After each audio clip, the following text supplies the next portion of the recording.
बिस्मिल्लाहिर्रहमानिर्रहीम अस्सलामु अलैकुम। इन्नल्लाह अला कुल्लि शैइन कदीर। अल्लाह ताला हर चीज़ पर कुदरत रखता है और बेशक ये बिल्कुल सही बात है, क्योंकि आजकल जो भी हालात और वाक़यात हैं हो रहे हैं पूरी दुनिया में, तो सिर्फ़ हमें अपने रब से, अपने अल्लाह से तमाम तर चीज़ों की रहम की दुआ मांगनी चाहिए, अल्लाह से ही मदद मांगनी चाहिए, क्योंकि सिर्फ़ अल्लाह ही मदद करने वाला है और अल्लाह ही मददगार है। और अल्लाह ताला से हम ये दुआ करते हैं कि अल्लाह ताला इस संगीन सूरत हाल पर काबू पाने में तमाम इंसानियत की मदद करे। अल्लाह पाक हम सब के गुनाहों को माफ़ कर दे। हम सबको अपने गुनाहों की माफ़ी मांगना चाहिए, वो गुनाह जो हम नहीं जानते, जो हमसे जानते हुए या ना जानते हुए सरजद हुए हैं। तो अल्लाह पाक से दुआ है कि हमारी कोताहियों को नज़रअंदाज कर दे और हमारी गलतियों को दरगुजर कर दे। आमीन सुम्मा आमीन। और अल्लाह, रात से ही जो है तबीयत बड़ी बोझल बोझल थी। उसकी बुनियादी वजह यह है कि जब न्यूज़ देखते हैं टीवी पर और जो हालात देखते हैं, स्पेशली इंडिया के जो हालात देखते हैं, तो इस कदर दिल परेशान हो जाता है कि बस दिल चाहता है कि हम किसी भी तरीके से, जिस तरह से मुमकिन हो सके, इन लोगों की मदद करें। तो बस अल्लाह से दुआ ही कर सकते हैं। और मेरी तो ये दुआ है कि अल्लाह पाक दुनिया के तमाम लोगों को, स्पेशली जो इंडिया में आजकल हो रहा है, अल्लाह पाक उन तमाम लोगों पर, इंडिया के लोगों पर रहम करे और उनकी जानों की हिफाजत करे। आमीन सुम्मा आमीन। तो बस इसी बोझल दिल के साथ जब सुबह सहरी की, तो आज के दिन सुबह सुबह अब हस्बैंड के साथ आउटिंग के लिए निकल गए ताकि कुछ दिल का बोझ हल्का हो जाए। तो इसी तरह से घूमते फिरते सी साइड चले गए और सारे नज़ारे देखे, सारे मनाजिर देखे। और यकीन जानिए कि इस वक्त जो है ना, इधर आके भी दिल परेशान ही था और बस बार बार दिल में यही ख्याल आ रहा था कि अल्लाह ताला ने इंसान को कितनी बेशुमार नेमतें अता की हैं और उस नेमतों में सबसे जो कीमती चीज़ है वो है ज़िंदगी। लेकिन ज़िंदगी कितनी सस्ती हो गई है आजकल। तो अल्लाह पाक से हम अपनी बेहतरी की दुआ कर सकते हैं और अपनी आफियत की दुआई कर सकते हैं। तो आज मैं फिर कुछ नई रेसिपीज़ के साथ आपकी खिदमत में हाजिर हुई हूँ। नई रेसिपीज़ तो नहीं कह सकती, क्योंकि तमाम तर लोगों को हर कोई अपने तरीके से मुख्तलिफ़ रेसिपीज़ बनाता है और जो आज मैं बना रही हूँ ये भी लोगों को आती बनाना है। बस ये है कि अपने अपने बनाने का तरीका होता है, कुछ मुख्तलिफ़ चीज़ें ऐड करना पड़ती हैं। तो आज मेरी आज की रेसिपी में है पोटैटो चिकन कबाब हैं और ये बड़े मज़ेदार से, बड़े स्पाइसी से है। और इसके अलावा मैंने आज जिंगर बर्गर बनाए थे और क्रीमी फ्रूट चाट। तो सबसे पहले मैंने जो कबाब बनाया था उसके लिए मैंने 2 मीडियम साइज़ के आलू को बॉयल कर लिया था और इसके अलावा 250 ग्राम मेरी चिकन थी, उसको बॉयल करके छोटे छोटे रेशे कर लिए थे। उसको मिक्स कर लिया मैंने। इसके अलावा प्याज डालिए, हरा धनिया, हरी मिर्चें, रेड चिली फ्लेक्स, कुटा हुआ धनिया, सफ़ेद ज़ीरा, गरम मसाला और काली मिर्च, नमक, चाट मसाला, ये तमाम तर मसाले आप इसके अंदर डाल के अच्छे तरीके से मिक्स कर लें। और आपने एक लेमन का जो अर्क कह लें या रस कह लें, वो इसके अंदर शामिल करना है और बहुत अच्छे तरीके से इसको मिक्स कर लेना है। अच्छा, इस मरहले पे मैं आप लोगों को ये चीज़ बताऊं कि कुछ लोग जो है वो जो चीज़ की शदाई होते हैं या चीज़ को पसंद करते हैं, तो वो इस मरहले पे चीज़ को ऐड कर सकते हैं। अब चूँकि हमारे हेल्थ इश्यूज़ हैं और हम पिछले कई रेसिपीज़ में चीज़ को इस्तेमाल कर चुके हैं, तो मैंने चीज़ को इस्तेमाल नहीं किया। लेकिन अगर आप चाहें तो पनीर भी डाल सकते हैं, इससे आपके कबाब और मज़ेदार बनेंगे। अच्छा, कबाब हमारे तैयार हो गए हैं। इसके बाद मैंने इसको हथेली को या अपने हाथ को थोड़ा सा ऑयल से ग्रीस कर लिया है और इस तरीके से ग्रीस करके इसको लंबे लंबे शेप में इस तरह से बनाते जाएंगे। कोशिश करनी यह है कि एक जैसा शेप बने, बहुत ज़्यादा लंबे नहीं करने, क्योंकि फिर वो टूट जाएंगे और वो सही तरह से फ्राई नहीं होंगे। तो इस तरीके से मैं अपने जो है कबाब शेप देती जा रही हूँ और 1 बाय 1 मैं इसको तैयार कर लूँगी। तो जब ये हमारे कबाब तैयार हो गए थे तो आप यकीन जानिए कि ये बड़े मज़ेदार बने थे। और मुझे ये डर था कि थोड़े से स्पाइसी ज़्यादा थे, तो मेरे हस्बैंड को जो है वो कहीं पसंद ही ना आए, लेकिन उनको पसंद आ गए और उन्होंने बड़े शौक़ से खाए। तो इसके अलावा जो है ये मेरे जो कबाब थे, अगर आप चाहें तो इसको जो है रात को भी तैयार करके रख सकते हैं और सुबह फ्राई कर लें। तो मैंने इसी तरह से किया था। मैंने मतलब सहरी में जो है इसको तैयार करके रख दिया था और अफ्तार के टाइम मैंने इसको फ्राई कर लिया था। इससे ये होता है कि आपके वक्त की बचत हो जाती है। तो इसी तरीके से मैं 1 बाय 1 तमाम जो है कबाबों को शेप देती जा रही हूँ और उसको रखती जा रही हूँ। और इस तरीके से मेरे जब तमाम कबाब तैयार हो जाएंगे तो मैं इसको एल्युमिनियम फॉइल करके इसको मैं फ्रिज के अंदर रख दूँगी। अब देखिए मेरे तमाम तरह कबाब तैयार हो चुके हैं और कोशिश तो मैंने ये की है कि तमाम कबाब का साइज़ एक जैसा हो, क्योंकि एक जैसे होंगे, बहुत ज़्यादा बड़े नहीं हैं, बहुत ज़्यादा छोटे नहीं हैं, मीडियम साइज़ के हैं। अब मैंने इसको रात को रख दिया था फ्रिज में, सहरी का टाइम था ये, तो मैंने इसको फ्रिज में रख दिया था। उसके बाद अफ्तार के टाइम फ्राई किया था। अच्छा, फ्राई करने के लिए ये करना है कि आपने एक अंडे को फेंट लेना है और उसके अंदर जो है पहले आपने अंडे के अंदर डिप करना है और जो ब्रेड क्रम्स है वो आपने इसको रखना है और उसके अंदर फिर आपने ब्रेड क्रम्स लगाने और आपने ऑयल के अंदर पहले आपने ऑयल जो है हाई फ्लेम पे गर्म करना है और उसके बाद आपने लो फ्लेम करके इसको 1 बाय 1 इसको तैयार करते चले जाना है।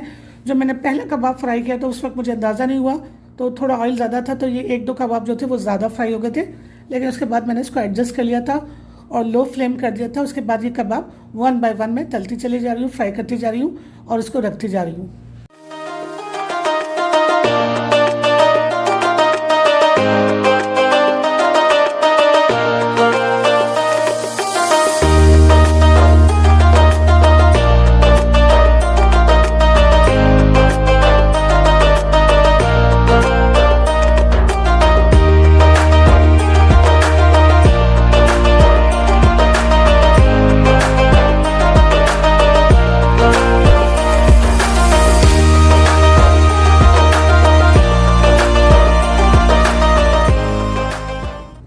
कबाब मेरे फ्राई हो चुके हैं और मैंने रायता बना लिया है और उसके बाद थोड़ा सा हम लोग कबाब को जो है वो डेकोरेट करेंगे सलाद के साथ। तो इस तरह से जो है वो मैं सलाद के साथ इसको डेकोरेट कर दूंगी। आपकी मर्ज़ी है, आप इसके साथ रायता बनाएं, आप इसके साथ कोई चटनी बना लें और इमली की चटनी के साथ भी ये बहुत मज़े के लगेंगे।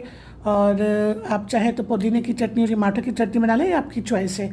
तो मैंने रायता बना लिया था, उसके साथ सलाद बना ली थी। उसके बाद मैं 1 बाय 1 इस तरह से इसको डेकोरेट करती जा रही हूँ, क्योंकि वही चीज़ है कि जो चीज़ देखने में अच्छी लगती है वो चीज़ खाने में भी मज़ेदार लगती है।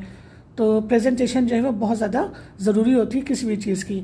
तो अब हमारा ये बिल्कुल तैयार हो चुकी है डिश और उसके बाद हम अपनी दूसरी रेसिपी की तरफ आएंगे।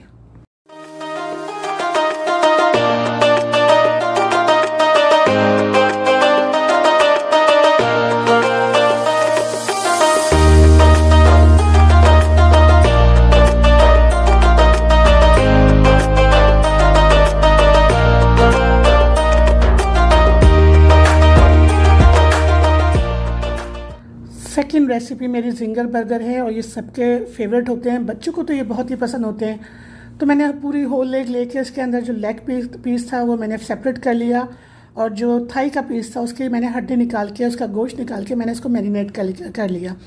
मैरिनेशन के लिए मैंने जो है नमक डाला है और गरम मसाला है, रेड चिली फ्लेक्स है, पेपरिका पाउडर है, लाल मिर्च है, लेमन है और ये तमाम तरह चीज़ें डालने के बाद मैंने इसको मैरिनेट कर लिया और 1 लेमन का रस भी मैंने इसके अंदर शामिल किया। अब इस मरहले पे आप चाहें तो इसके अंदर हॉट सॉस डाल सकते हैं, इसके अलावा केचप डाल सकते हैं, ये आपकी चॉइस है। तो बस मैंने इन्हीं चीज़ों के साथ इसको मैरिनेट करके रख दिया था तकरीबन 2 घंटे के लिए। और जब ये अच्छी तरह से मैरिनेट हो गया था तो उसको फिर हमने इसको फ्राई किया है। लेकिन फ्राई करने से पहले इसका जो एक स्टेप होता है जिंगर बर्गर का, जो उसके क्रम्स हमने बनाने होते हैं वो मैदे के अंदर डाल के, बस उसका थोड़ा सा एक प्रोसेस होता है। बाकी इस रेसिपी के अंदर कोई भी चीज़ मुश्किल नहीं है। तो ये मैरिनेशन हो गई है और अब जो है मैं इसके अंदर मैदा डाल रही हूँ। अब मैदा डालने के बाद मैंने इसके अंदर नमक, थोड़े से रेड चिली फ्लेक्स, काली मिर्च ये शामिल करी है। आपकी अपनी चॉइस है, आप सादा मैदा भी इस्तेमाल कर सकते हैं और कुछ लोग तो इसके अंदर जो है वो सॉस और हॉट सॉस वगैरह भी शामिल करते हैं। तो बस मैंने नमक, काली मिर्च और रेड चिली फ्लेक्स ये सारे शामिल करें और उसको जो है देखें मैं किस तरह से इसको इस तरह से मूव कर रही हूँ। पहले इसको मैंने हाथों से दबा दबा के मैं अच्छी तरीके से इसको मिक्स कर रही हूँ मैदे के साथ, ताकि इसके बहुत अच्छे तरीके से क्रम्स बन जाएं। और जब ये क्रम्स बन जाएंगे तो इसको मैंने ठंडे पानी के अंदर डिप करना है और डिप करने के बाद दोबारा जो है इसको इसी तरह से इसको मैदे के साथ मिक्स करना है। ठंडा पानी मैंने रख लिया है और अब मैं इसको ठंडे पानी के अंदर डालूंगी। और पहले मैंने ऐसा किया कि जो मेरे पीसेस थे वो सारे के सारे मैं इसको क्रम्स बना के इस तरह से मैदे में फर्स्ट स्टेप में 1 बाय 1 मैं रखती चली जा रही हूँ। और देखें यही एक स्टेप है जिससे आपको क्रम्स बनाना है, क्योंकि जिंगर बर्गर में जो क्रम्स नज़र आते हैं चिकन के वही मज़ेदार लगते हैं। मैंने इसको ठंडे पानी के अंदर डिप कर लिया है। डिप करने के बाद दोबारा मैंने मैदे के अंदर डाला और अब जो है मैं इसको हाथों के अंदर मुट्ठी दबा दबा के पहले मैं दबाती हूँ और उसके बाद मुट्ठियों को खोल देती हूँ, हाथों को खोल देती हूँ और दोबारा जो है उसको मैदे के ऊपर अच्छे तरीके से डाल के उसको जो मैं क्रम्स बनाती हूँ। इस तरह से मेरे क्रम्स बन जाते हैं और 1 बाय 1 मैं यही प्रोसेस करती जाऊँगी और जब ये अच्छे तरीके से बन जाएंगे तो उसको हम फ्राई कर लेंगे।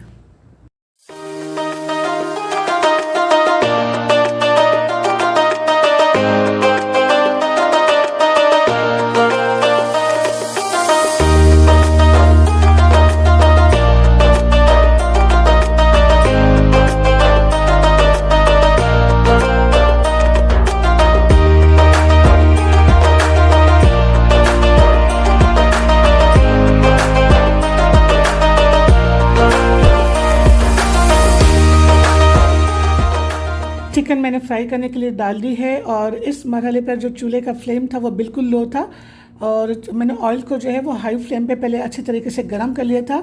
लेकिन जब मैंने चिकन के पीसेस डाले थे तो बिल्कुल लो फ्लेम कर दिया था ताकि चिकन अच्छे तरीके से अंदर से पक जाए।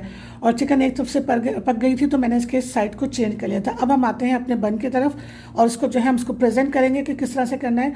सबसे पहले हमने जो है इसको मैंने हल्का सा गर्म कर लिया था, ये जो मेरे बन थे, और उसके बाद मैंने इसके अंदर जो है मायोनीज़ को स्प्रेड किया है। और आप चाहें तो इस मरहल पर कुछ भी लगा सकते हैं, चटनी लगा सकते हैं, लेकिन चूँकि जिंगर बर्गर है तो अगर मायोनीज़ लगाएंगे तो ज़्यादा मज़ेदार लगेगा।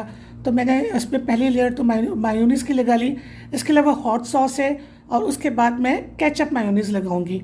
तो ये तमाम तरह चीज़ें मैंने अच्छे तरीके से इसके अंदर मिक्स कर ली हैं। और अब हमारा जो केचप मायोनीज़ है उसको मैं स्प्रेड कर रही हूँ। और मेरे पास जो केचप मायोनीज़ है मुझे लगता है कि अब वो ख़त्म हो चुका है, क्योंकि बहुत मुश्किल से जो है वो इस तरह से जो है मैं इसको निकाल पा रही थी। बहरहाल जब ये अच्छी तरीके से तीनों बन में कंप्लीट हो गया, तीनों बर्गर मेरे तैयार हो गए, इसका एक पोर्शन तो सलाद का जो पत्ता था या सैलड लीव था वो उसको मैंने एक एक जो है इसको अच्छी तरह से धोने के बाद इसके ऊपर रख दिया।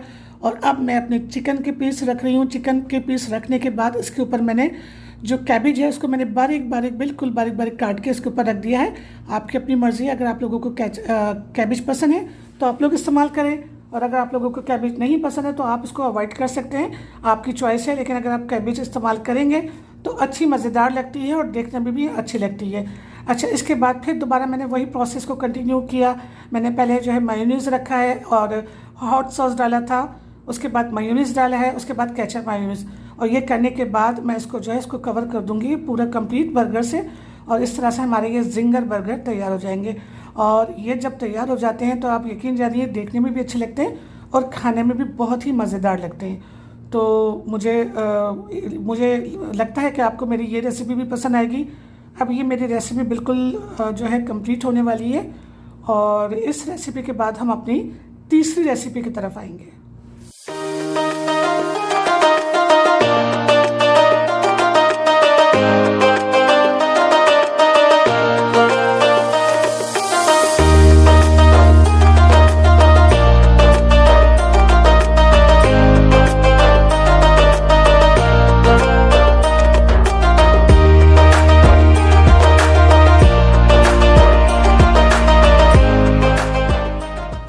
अब तीसरी रेसिपी कोई इतनी मुश्किल नहीं है, सिंपल रेसिपी है और रेसिपी भी नहीं कह सकते, ये मिक्स फ्रूट चाट है।